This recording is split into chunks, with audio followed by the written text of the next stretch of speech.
सुंदरपुर जंगल अपने नाम की तरह बहुत सुंदर जंगल था। वहाँ खूबसूरत झरने, फूल, नदी और खूबसूरत तालाब थे। तितलियाँ फूलों पर चहचहाती फिर रही थीं। रानो चिड़िया सुबह सवेरे अपने घर से निकलती है और इधर उधर उड़ने लगती है। रानो चिड़िया अपने गीत से पूरे जंगल में रौनक बनाए रखती।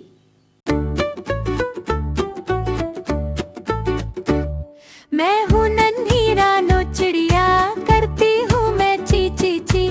छोटी सी है चोंच मेरी, लगती हूँ बड़ी प्यारी सी। सुबह सवेरे उठ जाती हूँ, सबको मैं जगाती हूँ। फुदक फुदक कर डाली पर मीठे गीत सुनाती हूँ। रानो चिड़िया, रानो चिड़िया, उड़ती जाए फुर फुर फुर। नीला अंबर मेरा घर है, पंख फैलाकर उड़ती हूँ। दाना चुगने आंगन में मैं झटपट नीचे आती हूँ। उड़ते उड़ते रानो चिड़िया मैदान में जाती है और वहाँ से अपना दाना इकट्ठा करती है। तोता वहाँ आता है। रानो, रानो चिड़िया, वो। तोते भैया, क्या हो गया है? आप इतने परेशान क्यों हैं? सब ठीक तो है ना? वो हमारे जंगल में दो बड़ी चीलें आ गई हैं। वो लाल तोते को उठा कर ले गई हैं। अब हम क्या करेंगे? उन चीलों को जंगल से कैसे निकालेंगे?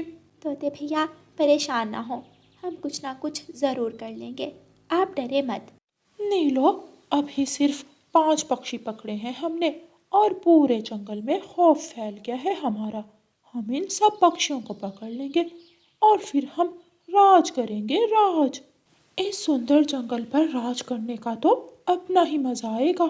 कबूतर और कालू कौवा छुपकर उन चीलों की बातें सुन रहे थे। कबूतर डर जाता है और पेड़ से नीचे गिर जाता है। कबूतर उठो, जल्दी भागो। पक्षी, इन पक्षियों ने हमारी बात सुन ली। नीलो, जाने मत देना इनको, पकड़ लो, जल्दी भागो। कबूतर और कालू कौवा तेजी से वहां से भागते हैं। वो चील कबूतर को पकड़ लेती है और कालू कौवा वहां से भाग जाता है। भाग गया।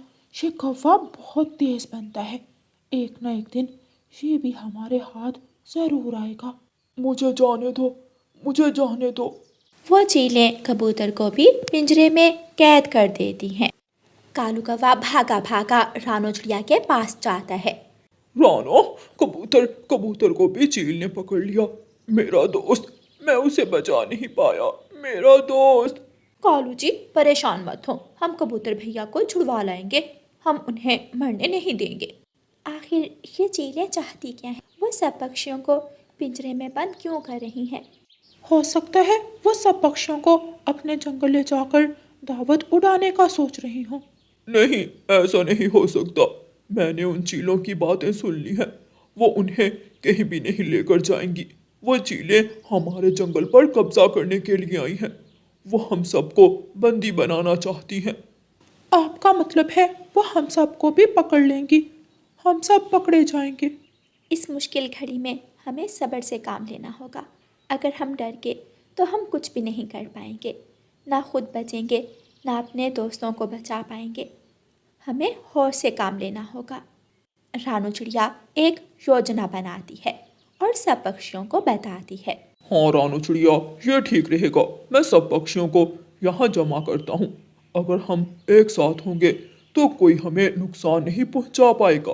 कालू कौवा जाता है और सब पक्षियों को एक जगह जमा होने के लिए कहता है। कालू कौवा उन्हें सारी बात बताता है। कालू कौवा लोमड़ी के पास जाता है। हमें सावधान रहना होगा। सब बड़े पेड़ के नीचे आ जाओ। हम अपने जंगल पर किसी को राज नहीं करने देंगे। ये जंगल हमारा है और हमेशा हमारा रहेगा। लोमड़ी भी चल पड़ती है। हाथी, कुत्ता, बिल्ली, शेर सब रानो चिड़िया के पास चले जाते हैं। भैया, आप और तोते भैया, आप दोनों मेरे साथ जाएंगे और शेर भैया और कुत्ते भैया, आप इन पक्षियों की हिफाजत करेंगे। और जैसे ही हम उन चीलों को पकड़ लेंगे तो आपको इशारा देंगे। आप सब वहाँ आ जाना। चिड़िया, मैं भी तुम्हारे साथ चलूँगी। ठीक है मैना, आप भी हमारे साथ चलो। कालू कौवा, तोता, मैना और रानो चिड़िया गुफा में चील को जाते हुए देख लेते हैं। एक चील गुफा में गई है। दूसरी चील पिंजरों के पास है, हम अभी कुछ नहीं कर सकते। कालू भैया, दूसरी तरफ एक पत्थर उठाकर फेंको। कालू कौवा एक पत्थर उठाता है और उठाकर दूसरी तरफ फेंक देता है। कौन कौन है यहाँ? कालू कौवा एक और पत्थर झाड़ियों में फेंकता है। कौन है वहाँ? वो चील पत्थर की आवाज़ सुनकर उस तरफ जाती है। कालू भैया, तोते भैया, जल्दी से मेरे साथ आए। हमें चील के वापस आने से पहले गुफा का दरवाज़ा बंद करना होगा। और मैना, तुम चील को दूसरी तरफ उलझा कर रखना। फिर वो सब ऐसा ही करते हैं। वो सब मिलकर गुफा का दरवाज़ा बंद कर देते हैं। नीलो, नीलो, दरवाज़ा खोलो। दरवाज़ा क्यों बंद कर दिया? मैं अंदर हूँ। मैना, तो तुम हो यहाँ। मरने का इरादा है तेरा, जो खुद हम तक आ गई। रानो चिड़िया पिंजरे खोल देती है और सारे पक्षी आज़ाद हो जाते हैं। मैना, वो चील कहीं मैना को नुकसान न पहुँचा दे। कालू कौवा जंगल के सभी पशु और पक्षियों को वहाँ बुला लेता है। चील दीदी, मेरी दीदी कहाँ है? तुम सब यहाँ कैसे? नीलो चील घबरा जाती है। मारो इसे। सब पशु और पक्षी मिलकर उस चील को खूब मारते हैं। वो चील वहीं मर जाती है और दूसरी चील गुफा के अंदर भूख और प्यास की वजह से मर जाती है।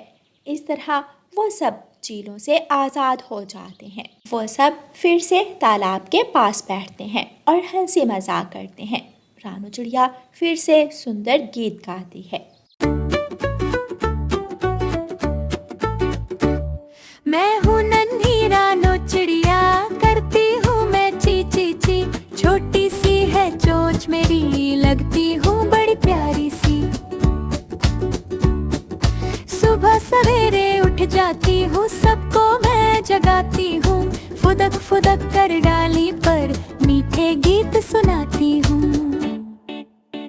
रानो चिड़िया, रानो चिड़िया, उड़ती जाए फुर फुर फुर। नीला अंबर मेरा घर है, पंख फैलाकर उड़ती हूँ। दाना चुगने आंगन में मैं झटपट नीचे आती हूँ। रानो, तुम्हारी अक्ल और समझ ने हमें आज बहुत बड़ी मुसीबत से बचा लिया। सिर्फ मेरी अकल नहीं, हम सबके प्यार और इत्तेफाक ने हमें बचाया। मैं आप सबको इकट्ठे देखकर बहुत खुश हूँ। अब हम आज़ाद हैं। प्यारे दोस्तों, इस कहानी को लाइक, अपने दोस्तों के साथ शेयर और चैनल को सब्सक्राइब करना बिल्कुल मत भूलना। आपका धन्यवाद। जंगल के सभी पक्षी कालू कौवे और गौरी कौवी से बहुत तंग थे। जब भी कोई पक्षी भोजन लाता तो गौरी कौवी और कालू कौवा मिलकर उस पक्षी से उसका भोजन छीन लेते। अरे प्यारी चिड़िया, इतने सारे अमरूद, ये अमरूद लेकर कहाँ जा रही हो तुम? हम तो यहाँ हैं। गौरी बहन, मुझे जाने दो। ये अमरूद मैं तोते भैया से लाई हूँ। मैं बीमार हूँ, भोजन भी नहीं ला पा रही। प्लीज आज मुझे जाने दो। तो हम कब रोक रहे हैं तुम्हें? जाओ, घर जाकर आराम करो और अपना ख्याल रखना। बस ये अमरूद हमें दे दी जाओ। कालू और गौरी रानो चिड़िया से वो अमरूद छीन लेते हैं और वहाँ से भाग जाते हैं। रानो चिड़िया रोते हुए अपने घर चली जाती है। अब मैं क्या करूँगी? कितनी मुश्किल से मैं तोते भैया से भोजन मांग कर लाई थी और उन कौवों ने छीन लिया। कालू जी, ये अमरूद तो बहुत ही मीठे हैं। हाँ गौरी, चोरी का माल, लूट मार का माल, ये सब बहुत मजेदार होते हैं। इसीलिए तो मेरे बाप ने मुझे ये सब सिखाया था। रात हो जाती है। रानो चिड़िया भूखे पेट करवटें बदल रही थी। क्या करूं, भूखे मारे नींद भी नहीं आ रही। आखिर रानो चिड़िया उठती है और कबूतर के दरवाजे पर जाकर दस्तक देती है। कबूतर भाई, दरवाज़ा खोले, मैं हूँ रानो चिड़िया। कबूतर दरवाज़ा खोलता है। जी रानो बहन, आप इस वक्त? रानो चिड़िया कबूतर को सारी बात बताती है। ये कौवे तो हद से ज़्यादा बढ़ते ही जा रहे हैं, इनका कुछ ना कुछ करना ही पड़ेगा। रानो बहन, आप रुकें, मैं आपको दाना ला कर देता हूँ। कबूतर अपने घर जाता है और दाना लाकर रानो चिड़िया को दे देता है। रानू चिड़िया कबूतर को धन्यवाद बोलकर अपने घर की तरफ चली जाती है। रानू चिड़िया दाना खाती है और फिर मीठी नींद सो जाती है।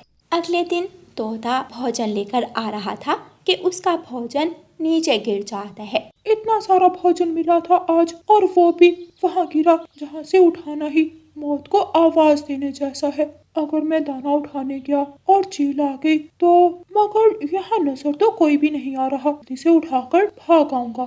तोता जल्दी से वहाँ जाता है। तोता दाना उठाने लगता है कि वो एक बड़ी चील को अपनी तरफ आता हुआ देख लेता है। भाग रे भाग मिठू, दाने के चक्कर में मरेगा। तोता दाना उठाए बिना ही वहाँ से भागता है। चील भी तोते के पीछे भागती है। ये चील तो मेरे पीछे ही पड़ गई है, चली जाओ यहाँ से, जान छोड़ दे मेरी। तोता झाड़ियों में छुप जाता है। कहाँ गया कहाँ गया, अच्छा खासा नाश्ता हो जाना था आज मेरा, दाना उठाने तो आओगे, छोड़ूंगी नहीं मैं तुम्हें। चील वहाँ से चली जाती है। तोता झाड़ियों से बाहर निकलता है और जंगल की तरफ तेजी से उड़ता है। तोता जंगल पहुँच जाता है। बच गया बच गया। मिठू भैया, क्या हुआ है? आप इतने डरे हुए क्यों हैं? वो चील मेरे पीछे लग गई। मिठू सारी बात रानू चिड़िया को बताता है। कबूतर भी वहाँ आ जाता है। कबूतर भी सारी बात सुनता है। आइडिया, मेरे जहन में एक आइडिया आया है। क्यों ना हम उस गोरी और कौवे से अपना बदला लें। मैं समझ गई। वो तीनों मिलकर प्लान बनाते हैं। इस वक्त गोरी और कालू नदी के पास पक्षियों को रोकते हैं। वो ज़रूर नदी पर होंगे। पहले कबूतर भैया जाएंगे, फिर तोते भैया आप। समझ गए ना? हाँ हाँ समझ गए। तोता जाकर उसी पेड़ पर बैठ जाता है जिस पेड़ पर कौवे बैठे हुए थे। तोता उस पेड़ की एक तरफ और कौवे दूसरी तरफ थे। कबूतर भी वहाँ आ जाता है। यार मिठू, आज इतने उदास क्यों बैठे हो? क्या बताऊं कबूतर, मैं कौवों से छुपाकर ढेर सारा भोजन ला रहा था, मगर वो चीलों के इलाके में गिर गया। क्या क्या था?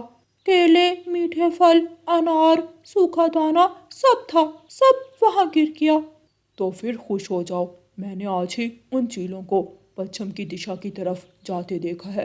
तुम जाओ और जल्दी से जाकर अपना भोजन उठा लाओ। क्या सच में चीलें चली गईं? कौवे भी उनकी बातें सुन रहे थे। कालू जी, सुना आपने? हाँ, मैंने सुना भी और समझ भी लिया। तो चलें फिर। पहले घर से जाकर टोकरी ले आए।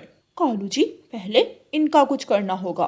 कालू और गौरी मिलकर कबूतर और मिठू को एक रस्सी से बांध देते हैं। छोड़ दो हमें, अब तो सारा भोजन उठाने के बाद ही तुम्हें छोड़ेंगे, तब तक यहीं बैठकर ठंडी हवा के मजे लो। चलो कालू जी। गौरी और कालू वहाँ से चले जाते हैं। कौवे अपने घर से टोकरी लेते हैं और चीलों वाले इलाके में पहुँच जाते हैं। रानू चिड़िया कबूतर और मिठू को खोल देती है। आप दोनों ठीक तो हैं? हाँ, हम ठीक हैं, मगर वो कौवे अब ठीक नहीं रहेंगे। मतलब हमारा प्लान कामयाब हुआ? हाँ बिल्कुल, अब हमारी जान छूट जाएगी उन दुष्ट कौवों से। गौरी और कालू चीलों के इलाके में पहुंच जाते हैं। कालू जी, वो रहा भोजन। गौरी और कालू जैसे ही वहां जाते हैं तो वहां चीलें आ जाती हैं। चील थी आप तो दूसरे इलाके। कौवे, और वो भी दो। कालू जी बचाओ। गौरी, मैं अब क्या कर सकता हूँ? बस अब भागो, जितनी तेज भाग सकती हो। गौरी और कालू तेजी से भागते हैं। चीलें उनके पीछे लग जाती हैं और उन्हें पकड़ लेती हैं। हमसे भागकर कहाँ जाओगे? तुम तो सर्दियों में हमारे काम आओगे। सर्दियों में कौवों का सूप हमारी हड्डियों को मजबूत बनाएगा और उससे पहले तुम दोनों हमारा घर साफ करोगे, नौकर भी और खाना भी। चीलें गौरी कौवी और कालू कौवे को पकड़कर ले जाती हैं और उनसे घर का सारा काम करवाती हैं। ऐसे कौवों को अच्छी सजा मिली है। प्यारे दोस्तों, इस कहानी को लाइक, अपने दोस्तों के साथ शेयर और चैनल को सब्सक्राइब करना बिल्कुल मत भूलना। आपका धन्यवाद।